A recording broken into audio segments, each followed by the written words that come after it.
La problématique de la hausse des prix des denrées alimentaires dans les marchés ne cesse d'inquiéter les populations et vendeurs, car elle menace le panier de la ménagère. Malgré tout, l'arrêté numéro 25-923 du ministère du Commerce portant stabilisation des prix des produits alimentaires de base, des intrants agro-pastoraux et halieutiques et du matériel agricole ne sont pas applicables sur le terrain.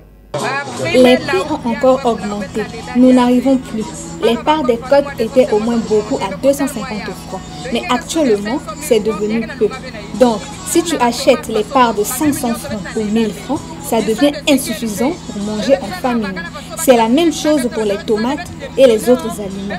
Il n'y a pas aussi de travail. Nous ne maîtrisons plus la situation financière de nos conjoints. Quand tu veux aussi manger les poissons d'eau douce, les parts coûtent 2000 francs. Et si tu n'as que 2000 francs, que vas-tu acheter? Nous n'arrivons plus. C'est-à-dire, en ce moment, si tu n'as que 2000 francs, tu ne peux plus bien manger. Les coûts du poulet et des cuisses de poulet ont augmenté. Nonobstant la surveillance des prix sur le marché, mais la hausse des prix continue de leur causer des dommages, d'où ils interpellent les autorités pour venir à bout à cette problématique qui menace la population congolaise. Même les arènes qu'on pêche dans notre pays deviennent difficiles pour en avoir. Il n'y en a pas.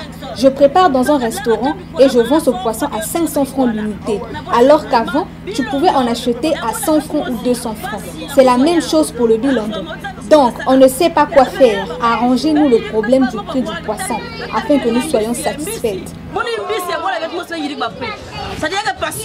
Nous souhaitons qu'on diminue le prix des denrées alimentaires depuis le haut sommet. À la suite des débats entre le Parlement et le gouvernement, lors des questions orales, rien n'a changé sur le terrain. Les autorités compétentes devraient aussi descendre sur le terrain pour faire le constat. Regarder de près la question des denrées alimentaires en vue de trouver des solutions idoines afin de soulager les populations. Faire des débats, c'est bien, mais descendre sur le terrain, c'est mieux. Pour rappel, le Premier ministre Anatole Koliné Makosso, lors d'un de ses discours, avait dit, je cite, « Le gouvernement est un gouvernement de défi et les membres du gouvernement devraient être des agents de terrain. » Cette problématique aussi demande l'attention du gouvernement pour que vive la population.